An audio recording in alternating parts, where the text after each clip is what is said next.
Estamos con Pablo Tortosa, vecino de San Fernando de Henares, que presenta este viernes el libro El despertar de otros tiempos.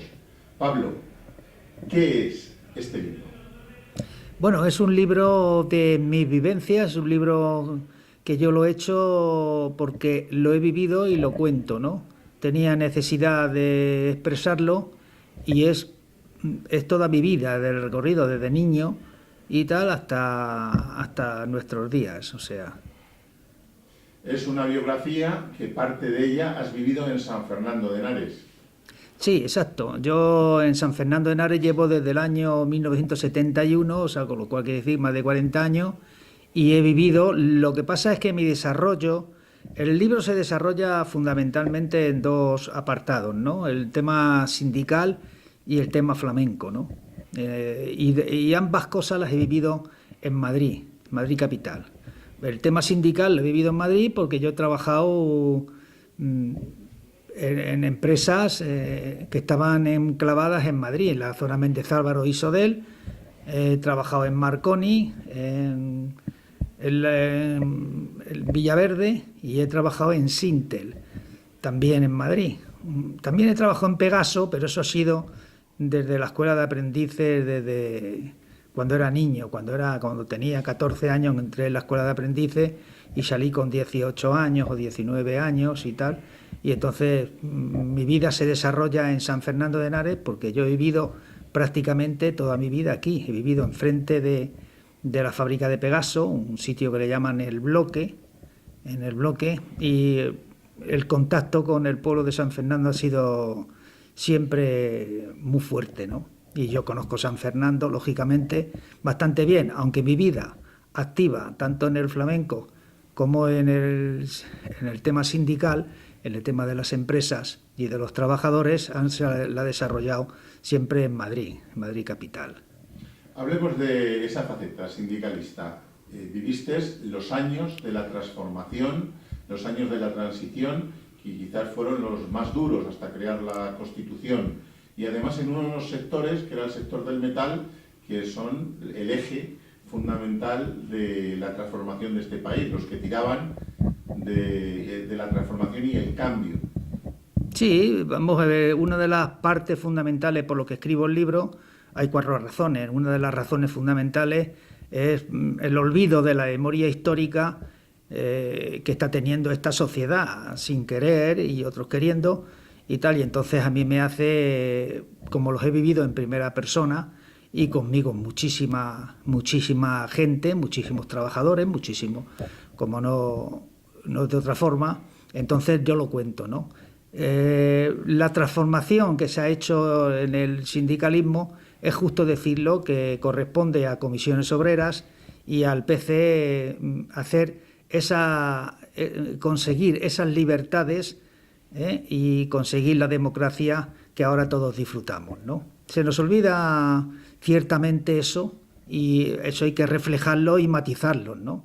Porque la democracia y las libertades no, después de un Estado franquista como había, con Franco vivo, pues las cosas eran distintas a como están ahora. Entonces hoy todavía se nos quiere hacer creer que tras la muerte de Franco en la cama y se estuvo desde las instancias del Estado para traer la democracia a este país, y lejos de la realidad. A este país tuvimos que darle la vuelta y ya una vez que Franco murió en la cama, pero el franquismo murió en la calle gracias a las luchas de los trabajadores, de los ciudadanos, en definitiva, que se rebelaban y que pedían libertades a grito por todos los medios, en las empresas, con huelgas, con manifestaciones, y como la represión de aquellos tiempos del franquismo fue feroz, ¿no? Hoy se están diciendo que hay exiliados y los exiliados, los comunistas no se exiliaban, los comunistas luchaban aquí hasta morir, porque muchos de ellos se fueron. Entonces, lo que yo cuento en el libro es una reivindicación a la verdad, una reivindicación a la justicia, una reivindicación a la realidad, ¿no? Que hoy se nos quiere, todavía en televisiones, se nos quiere decir que la democracia vino porque una vez que murió Franco se empezó desde las instancias del Estado a intentar y a trabajar para traernos la democracia, y la democracia tuvimos que arrancarla. Hablemos de la otra faceta, la faceta del flamenco. Lógicamente hace 40 años el flamenco era otra cosa. ¿Cómo ha sido esta evolución y tus vivencias en el mundo del flamenco? Bueno, yo en el flamenco llevo desde que tenía 14 años, ¿no? Yo me he criado enfrente prácticamente de la venta Manzanilla, la Bola de Oro, Un Alto del Camino, esas ventas donde iban los señoritos a tomar la última copa y donde para ganarse la vida los trabajadores flamencos acudían a ellas, ¿no? Bueno, entonces yo me he criado en torno a esas ventas y he conocido allí pues a Enrique el Culata, he conocido a Juan Barea, a Pericón, a Manolo Vargas, al Flecha de Cádiz, al cual conviví con él muy estrechamente y con esa familia, y yo me hice amigo de Chaquetón. El Chaquetón tenía 14 años cuando yo tenía 18, le saco 4 años. Entonces, dentro de esa envolvente, de esa inquietud por el cante flamenco, pues yo monté con más gente, claro, monté una peña flamenca que creo que tuvo su relieve en circunstancias en los años 80 aquí en Madrid, ¿no? A nosotros fuimos concedidos el Premio Nacional de la Cátedra de Flamencología de Jerez cuando la peña solo contaba 5 años de historia, ¿no? Cuando solo contaba 5 años de historia era porque nosotros queríamos sacar el flamenco de las catacumbas donde estaban metidos y exponerlo a la juventud, que es las inquietudes de los jóvenes, que es lo que se movía entonces en la calle, ¿no? Y entonces nosotros hacíamos festivales fundamentalmente en el cine consulado, en la sala consulado, que la poníamos a reventar vez tras vez, y ahí había un aforo de 1.800 butacas, con lo cual inclusive alguna vez tuvimos hasta reventa, con lo cual quiere decir que eso es impensable hoy día, ¿no? Meter 1.800 personas pasando por taquilla, ¿no? Entonces nosotros fuimos reconocidos por la cátedra, como he dicho, de flamencología de Jerez, adscrita a la Universidad de Cádiz, y en 5 años que teníamos habíamos hecho ya más de 40 festivales, y entonces nos dieron y nos concedieron el Premio Nacional de esa cátedra, que por cierto en Madrid no la tiene nadie. Es la primera entidad que tuvo y la única. Sí. Esas vivencias de flamenco, esas vivencias sindicalistas, es lo que ha marcado la trayectoria de tu vida. Los objetivos del libro, ¿qué quieres transmitir en este caso, a los vecinos de San Fernando a los que le vas a presentar tu biografía? Bueno, yo presento la biografía y expongo que es un libro hecho con el sentido de vivir, no ha vivido otro y me lo han contado, no, yo lo defiendo todo lo que escribo en el libro, porque en definitiva son vivencias mías que he vivido con más gente, con artistas, con compañeros sindicalistas, etcétera, ¿no? Y entonces lo que yo quiero transmitir es la verdad y las 4 razones que a mí me hacen llevar la pluma, llevarlo al papel para hacer un libro. Y las 4 razones fundamentales son la falta de valores en esta sociedad. Hoy en día no existe valores, te valoran mejor si tienes un coche y tienes dinero que si eres coherente, honrado, generoso, solidario. Esos valores antes se tenían, la clase obrera tenía esos valores, y sin embargo hoy día esos valores se van perdiendo. La falta de valores, y sin valores es muy difícil dar la vuelta a esto, que se está intentando por todos los medios, pero hay que recuperar esos valores. Entonces, una de las cosas que a mí me hace escribir el libro es la falta de valores que yo creo que carece esta sociedad. Otra de las cuestiones es fundamental, como he dicho, es la memoria histórica y quién ha traído la democracia y las libertades a este país. Hoy se están diciendo cosas como que hay políticos que están en la cárcel por sus ideas y tal, y todo son mentiras, ¿no? Hoy día, ¿qué diría Marcos Ana? Estamos aquí casi en Marcos Ana, que tiene la sala abajo. ¿Qué diría Marcos Ana? ¿Qué diría Marcelino Camacho? Que entraban en las cárceles y salían de las cárceles. Marcos Ana se tiró 20 y tantos años en la cárcel. Eso sí que es una cárcel, y eso sí que es una privación de libertad. No que uno se vaya y esté 3 meses y tal y cual, donde las cárceles no son iguales que las de antes. A nosotros, a la clase obrera, le costó muchos muertos, le costó mucha cárcel, le costó muchos juicios de compañeros del Tribunal del Público, de sentencias brutales solo por el mero hecho de reunirse o tirar una octavilla, ¿no? Inclusive muchos muertos también hubo, ¿no? Entonces, eso es lo que quiero reflejar como segundo apartado. Otra de las cosas que yo quiero reflejar es la huelga de los trabajadores, y como ejemplo pongo una empresa que es la mía, una de las empresas que yo trabajé.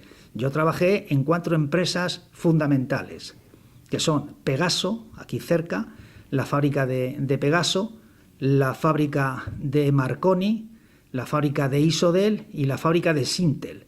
Entonces son 4 bastiones del movimiento obrero, y yo hago un reflejo de lo que he vivido y lo que ha sido una huelga machacada por el capital, y que duró 10 años, y en los 9 años tuvimos una lucha confrontada, una lucha pues a muerte entre capital y trabajo.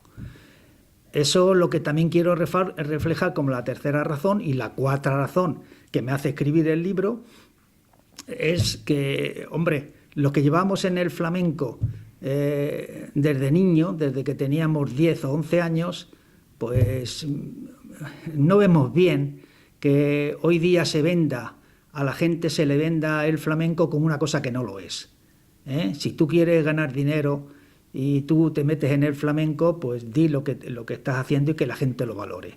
Entonces, lo que hemos escuchado a Caracol, a Fernanda, a Mairena, a Terremoto, a Juan Talega, lo que hemos escuchado a toda esa gente, no podíamos consentir eso, y eso fue una de mis decisiones de montar con otros compañeros la Peña Flamenca Chaquetón, que yo, por cierto, la monté con 680 firmas, 680 personas que avalaban eso. Entonces las circunstancias eran tal. Entonces, eso es lo que expreso en el libro, lo que quiero decir en el libro, para la gente, para los peñistas y para la gente también aficionada al flamenco. Yo he montado festivales flamencos siempre desde el punto de vista de la Peña Chaquetón. Los he montado en Alcobendas 29 semanas seguidas, en el Ciclo Bellas Artes del Madrid y la calle Alcalá, inclusive aquí en Coslada y en San Fernando también he montado. Con lo cual quiere decir que en Pinto, en Parla, en Getafe, bueno, yo creo que toda la geografía la he recorrido, ¿no? Y entonces ahí hay un pozo de llevar el verdadero arte flamenco, llevarlo a los escenarios. Y luego en las peñas, pues también llevar quien sabe cantar. No podemos decir este da arte, porque la gente ignora la comparación. Tú tienes que expresar una cosa, expresar lo que es el arte para que la gente defina de lo que no lo es.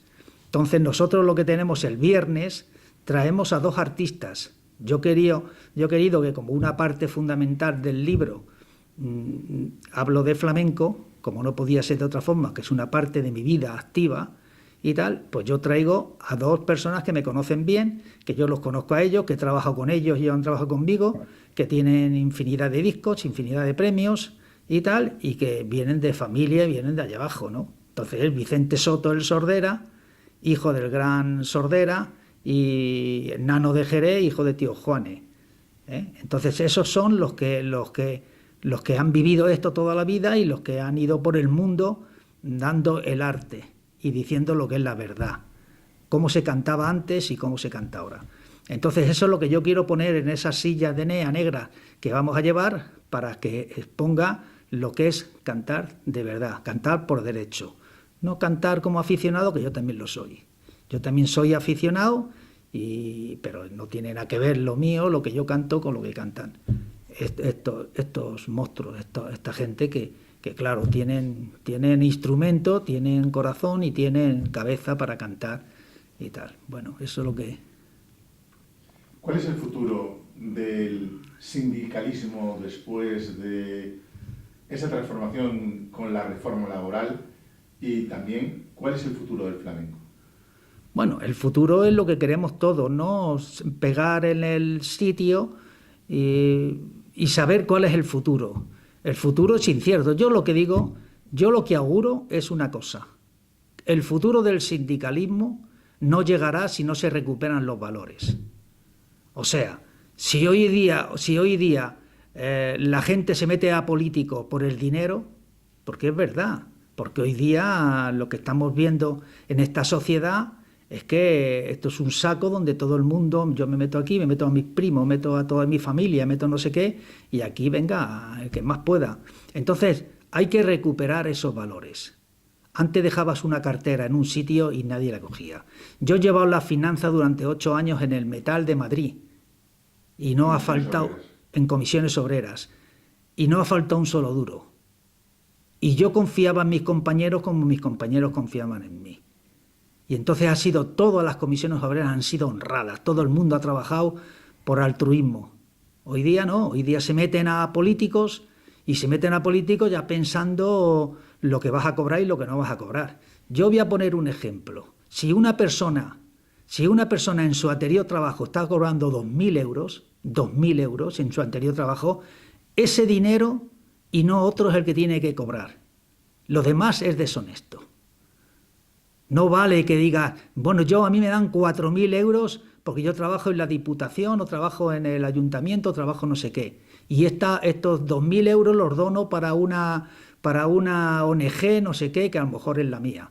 No, tú tienes que cobrar lo mismo que cobras, ni más ni menos que cobrabas en tu anterior trabajo. Y hasta que no recuperemos ese valor de la honradez, el valor de la coherencia, lo que dices es igual a lo que haces. No decir una cosa y hacer otra, como estamos viendo. El valor de la solidaridad. Antes estaba una persona, un compañero nuestro le metían a la cárcel por el mero hecho de reunirse o de repartir una octavilla. Y ponías una gorra en la empresa y se llenaba la gorra para pagar a ese trabajador pues el mes. Y así hemos en todas las empresas, en la Pegaso, en la Marconi, en todas las empresas de este país, los encarcelados a las cárceles por la falta de libertad han sido compensados porque los trabajadores han tenido solidaridad. Esa solidaridad no existe, hay que recuperarla, porque antes sí la teníamos. Y la generosidad. Hoy día cuando hay una reunión entre partidos políticos hay que ser generoso. No quitarte tus principios y alterarlos, pero ser generoso. Entonces, la generosidad, la honradez, la coherencia, la solidaridad y muchas más cosas, esos valores hay que recuperarlos. Y cuando recuperemos esos valores, entonces estaremos en condiciones. Entonces ya no gobernará los que se llevan la pasta de esa manera, los ladrones, ya no se llevarán eso. Ya habrá otro esquema y habrá otros que estén gobernando de otra manera. Porque tú te metes a político porque entiendes que tienes vocación para hacer que las cosas mejoren. Entonces, el dinero es lo de menos. Y la política o el sindicalismo no es una profesión donde te instalas para los restos. Y si no te quieren en este partido, te cruzas al otro. No. Esto es un accidente en la vida. Tú estás de político hoy y mañana no. Aunque tú tengas siempre tus ideas. Pero tú no puedes estar de político en este partido, si este partido te echan, irte a otro partido a hacer política, que es lo que está ocurriendo también. Bueno, y en el flamenco Valero me pregunta, en el flamenco pues pasa igual. En el flamenco no podemos echarnos en manos de la gente, porque la gente no está documentada para recibir una seguirilla o una soleá con alma. Entonces tú tienes que ponerle a la gente el artista, lo que va a hacer el artista y qué clase de artista es ya te lo dirá la gente. Si canta una seguirilla un aficionado o canta una seguirilla un cantaor de renombre, un cantaor, entonces tú vas a ver la diferencia. Entonces no puedes dar gato por liebre por la ignorancia de la gente. Y eso es lo que hay que reivindicar. Esas dos cosas fundamentales. Por eso el flamenco y en la política se consiguen por esas dos cosas, ¿no? Reivindicando en el flamenco, reivindicando la verdad, la pureza del cante jondo, que es lo que yo pretendo reflejar en el libro y lo que yo en todos los festivales que hemos organizado y que hemos llevado adelante y lo seguimos llevando, pues es llevar la pureza, llevar la verdad del cante jondo, o simplemente decir esto es lo que hay, esto es lo bueno. No que todo el mundo queramos ganar dinero, y todo el mundo queremos ganar dinero, pero decirle que queréis ganar dinero de lo que estáis haciendo, no le llaméis flamenco. Entonces eso es esas dos partes fundamentales son las que yo reflejo en el libro, sí. Y por último, ¿qué le dices a los vecinos y vecinas de San Fernando respecto al acto del viernes? Bueno, yo creo que va a estar bien, va a estar muy bonito, va a estar tal, porque vamos a ver, los ponentes que llevamos allí, la gente que me va a ayudar a llevar el libro para adelante, bueno, yo más o menos ya estoy diciendo, ya me conocen un poco de los parámetros del libro, ¿no? Pero luego viene gente para demostrar en la práctica quién ha sido. Viene una mujer que ha sido alcaldesa durante muchos años aquí en San Fernando de Henares, que es Montserrat Muñoz, y que habrá que escucharla, la métrica de sus palabras y de su conciencia de clase y todo. Viene Salce Elvira, que es una sindicalista de siempre, y habrá que escucharla, a la Salce, lo que dice, y cómo ha visto ella el sindicato, y cómo se ha desarrollado pues, sus vivencias vividas dentro del sindicato, y que la Salce Elvira ha formado parte de la Confederación de Comisiones, o sea, del máximo organismo de comisiones. Y luego, pues Víctor Díaz Cardiel, que es un político. Víctor Díaz Cardiel, por cierto, estuvo aquí en San Fernando de Henares, estuvo de teniente alcalde en una legislatura con Guerra, que era alcalde, me parece recordar. Y entonces el Víctor Díaz Cardiel estuvo 8 años en la cárcel por reunirse, claro, 8 años en la cárcel. Entonces, claro, él tiene muchas cosas que decir. Él ha sido un histórico del Partido Comunista de España, que no tiene que dar miedo. Si a alguien le da miedo hablar de que yo soy comunista o tú eres comunista, pues lo que tiene que hacer es leer un poquito más los libros, y ver lo que es la memoria, quién han sido los comunistas. Los comunistas han sido las mejores personas que han demostrado siempre. No, los comunistas son una cosa que no se puede decir. Entonces, Víctor Díaz Cardiel, como era Marcelino Camacho, como era Marcos Ana, comunistas, y ahí va a reflejar sus experiencias. Vamos, que se dé cuenta todo el mundo que Víctor Díaz Cardiel ha sido el secretario de Madrid del PC, durante tiempo. Y entonces, bueno, pues algo sabrá de esto, ¿no? Supongo. Y luego pues están los artistas, Vicente Soto Sordera, que es el hijo del gran Sordera, ya en el flamenco, y tal, de esa estirpe de jerezana del barrio de Santiago, y es, digamos que es uno de los bastiones, con su primo José Mercé, que mantienen la llama del flamenco, de los antiguos, de los mayores. Ya tiene 60 años y tal. Ahora están saliendo niños que bueno, que ojalá suban y ojalá tengan el pozo que tiene él, ¿no? Pero Vicente Soto tiene ya 14 discos en el mercado, un montón de espectáculos montados y tal, igual, es un sobresaliente, ¿no? Y entonces traerlo aquí es un lujazo para lo del lugar. Si la gente se lo pierde, pues peor para ellos, pero ¿qué quiere que diga? Yo creo que hay que escucharlo porque es de los que cantan y saben cantar, de los que cantan bien. Y luego el Nano de Jerez, pues toda la vida dedicado a esto, y es hijo del tío Juanes, del gran tío Juanes, del barrio San Miguel. Tenemos uno del barrio Santiago y otro del barrio San Miguel de Jerez, de la frontera, ¿no?